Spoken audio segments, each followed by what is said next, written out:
अधिक करें, प्राणायाम को अधिक प्राथमिकता दें।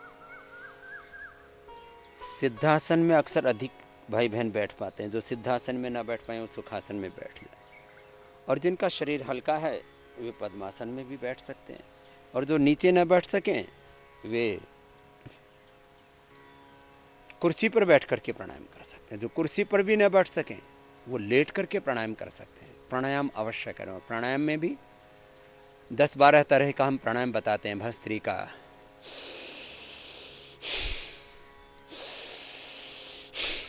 कपालभाति, बाह्य प्राणायाम,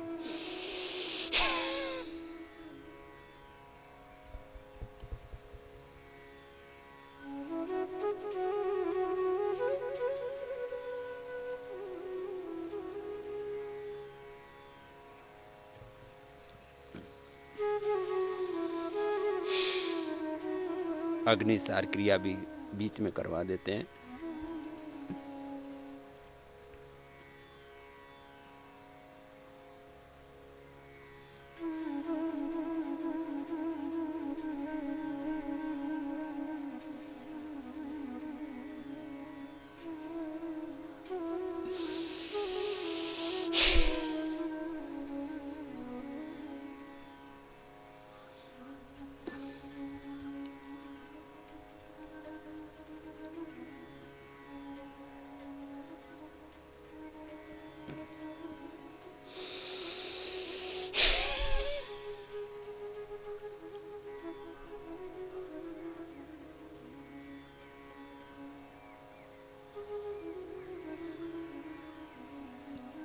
नौली क्रिया करने में तो बहुत वक्त लगता है और वो सबके लिए आवश्यक भी नहीं है। छोटे बच्चे कर लेते हैं अभी।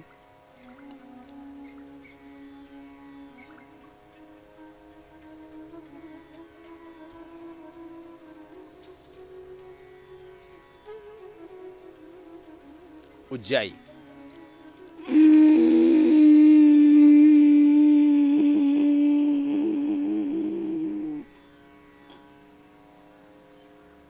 गले को टाइट करके श्वास को धीरे धीरे अंदर भरना और अंदर भर करके रोक के रखना। श्वास को भरना पूरक कहलाता है, श्वास को छोड़ना रेचक कहलाता है।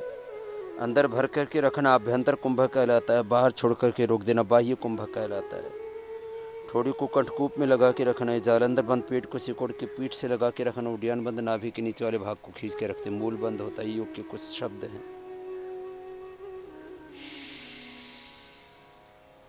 तो ये गले और थायराइड के लिए, स्नोरिंग स्लीप एपनिया के लिए, कोरोना के लिए बहुत उपयोगी है। फिर अनुलोम विलोम,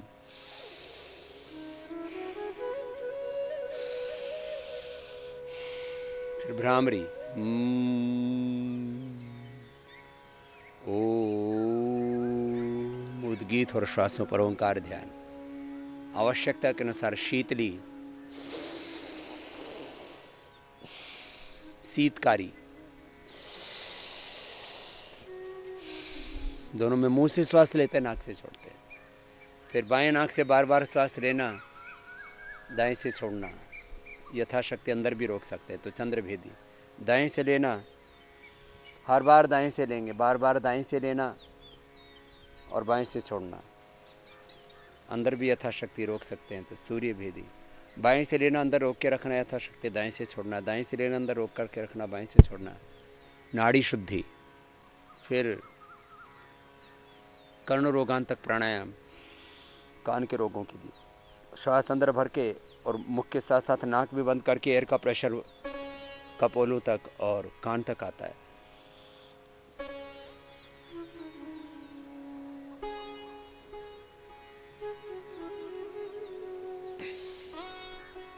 और फिर आभ्यंतर प्राणायाम में श्वास को अंदर भर करके यथाशक्ति आधा से लेकर के 1 मिनट तक, और बहुत अभ्यास के बाद 1.5 से 2 मिनट तक भी रोका जा सकता है ऐसे।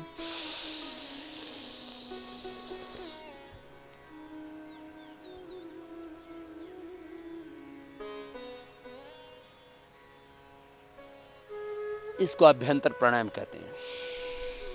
अंदर रोक के रखना। मैं से 2 मिनट तक, वैसे तो 2.5 मिनट तक का मेरा अभ्यास है, मैं करके बताता भी हूं आपको। लेकिन 1 से 2 मिनट तक तो सभी कर सकते हैं अभ्यास के बाद। जिनको उच्च रक्तचाप, हृदय रोग, अस्थमा आदि के रोग होता है उनको नहीं करवाया जाता है। खैर, इन प्राणायामों में भी सर्वाधिक 2 प्राणायामों को सबसे ज्यादा हमने महत्व दिया और उनको करवाया। एक कपालभाति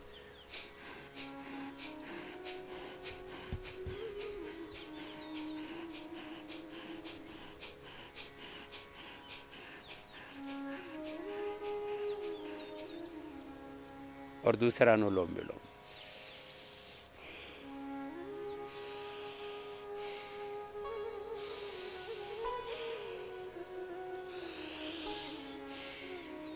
ये 2 प्राणायाम सर्वाधिक हम करवाते हैं और इसके द्वारा क्या क्या हुआ वो थोड़ा सा बताते हैं।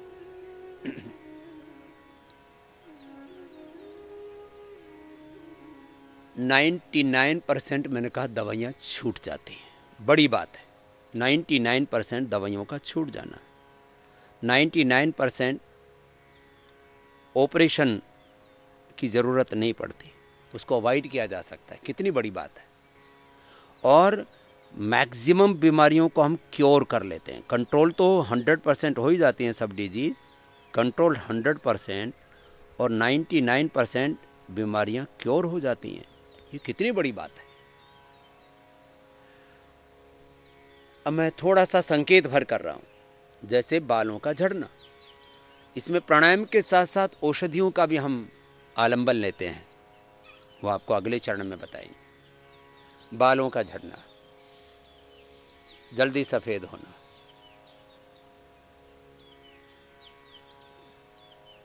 फिर एलोपेशिया तक,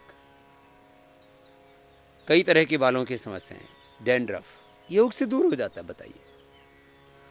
ऐसे ही आंखों का चश्मा, कैटरेक्ट, ग्लूकोमा, आईसाइट का वीक होना, नजर कमजोर होना, और आंखों में अल्सर तक हमने ठीक किया है।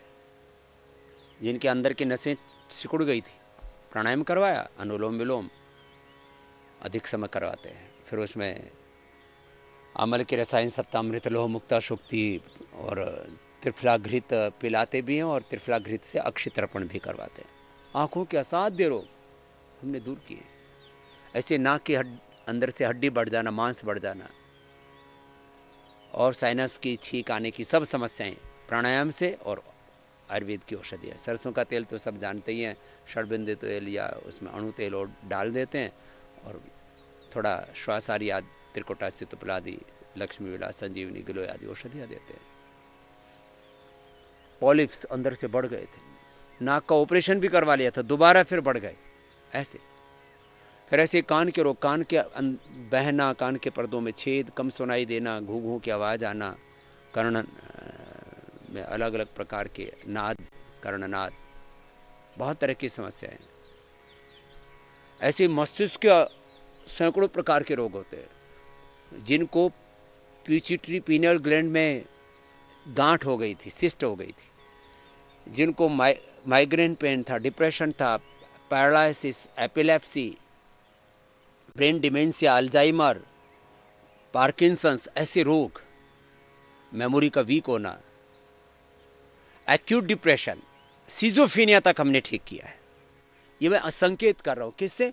प्राणायाम की इसमें बड़ी भूमिका है, साथ में आयुर्वेद की जो जीवनदायिनी जड़ी बूटियां जो हमें पूर्वजों से ज्ञान मिला है, बोध मिला है, उसका प्रयोग किया हमने। फिर ऐसे ही गले के असाध्य रोग, थायराइड के, पैराथायराइड के बीमारियां क्योर कर दिया हमने। बीपी, हार्ट की प्रॉब्लम, अस्थमा, वात पित्त कफ के असाध्य रोग, स्नोरिंग, स्लीप एपनिया, अब तो कोरोना भी ठीक हो रहा है योग से, उसके पूरे एविडेंस हमारे पास में आ चुके हैं। कोई औषध नहीं ली, खाली प्राणायाम किया और कोरोना को हरा दिया, अपनी इम्यूनिटी को बढ़ा करके। और जो कोरोना अटैक करता लंग के ऊपर, उन्होंने अपने आप को प्रोटेक्ट किया प्राणायाम से।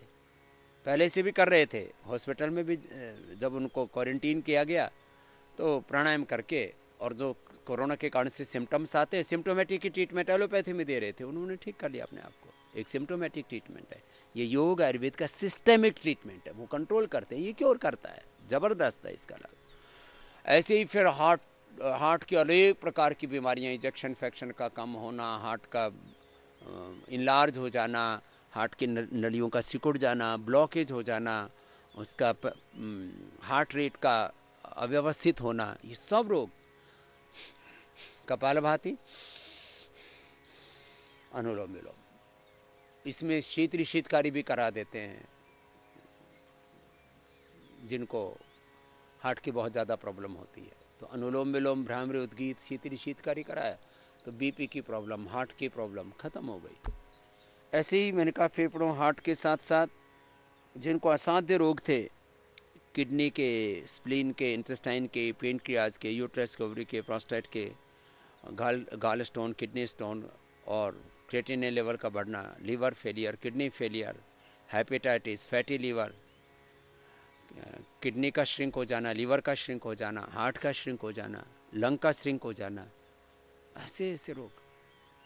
फिर हड्डियों के तमाम रोग, बोन मेरो से रिलेटेड प्रॉब्लम, बोन से रिलेटेड प्रॉब्लम, ऑस्टोब्लास्ट ओस्टोक्लास्ट सेल्स का इम्बैलेंस होने से, बोन फॉर्मेशन, बोन रिजॉर्प्शन के अव्यवस्थित होने से, osteopenia, osteoporosis, arthritis, rheumatoid arthritis, gout, ये असाध्य रोग हड्डियों के वो दूर किए हमने। स्किन के ऐसे ही रोग, कौन सा ऐसा रोग नहीं है, कहीं किसी की कार्टिलेज घिस गई थी, किसी की एड़ी की हड्डी बढ़ गई, किसी की कहीं से हड्डी घिस गई, किसी को वेरिकोज वेन्स, किसी को जो है फाइलेरिया, पायरिया, ऐसे ऐसे असाध्य रोग हमने योग से मिटाए।